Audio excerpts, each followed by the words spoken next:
Hi అండి. ఇలా మా ఇంట్లో నెయ్యి గర పెట్టుకుంటున్నాను. నెయ్యి తీసింది కూడా వీడియోలో పెట్టాను చూడండి. ఈజీగా నెయ్యి చేసుకోవచ్చు, మనం ఎంతో ఈజీగా చేసుకోవచ్చు. నెయ్యి బోల్డ్ అంత నెయ్యి ఇంట్లో ఉంటుంది. ఎప్పుడు ఇంట్లో నెయ్యి కరువు లేకుండా ఇంట్లో ఉంటుంది నెయ్యి. చూడండి, నెయ్యి ఎంతో ఈజీగా చేసుకోవచ్చు. ఇంట్లో మన చేతితో చేసి పెట్టుకున్నామని ఆనందం ఉంటుంది పిల్లలకి. ఇదిగోండి, నేను 4 రోజులకి అనుకోసి తీసేస్తుంటాను, ఎక్కువ రోజులు ఉంచును. అందుట్లో కూడా పాల మీద అయితే మేగడ తీయనండి.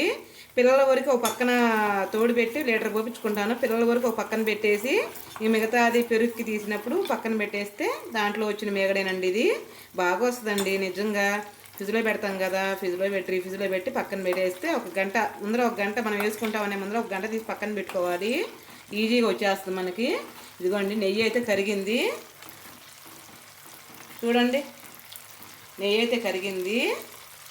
దాంట్లోకి మా నాయనమ్మ వేస్తుంటుందండి జీలకర్ర పాసలు 4.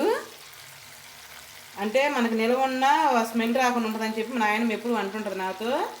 అదిగోండి, నెయ్యి అసలు చూడు ఎంత కమ్మని వాసన వస్తుందోను.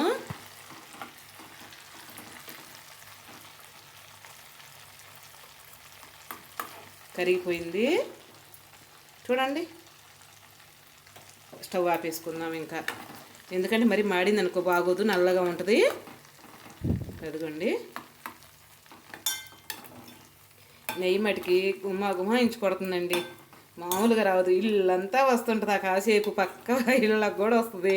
అంత కమ్మని వాసన వస్తుంటుంది నెయ్యి మట్టికి. సరేనండి, ఈ వీడియో కనుక నచ్చుంటే ఒక కామెంట్ చేసి ఒక లైక్ కొట్టరా. ఓకేనండి, రేపు మంచి వీడియోతో మీ ముందరకు వచ్చేస్తాను. థ్యాంక్ యూ అండి.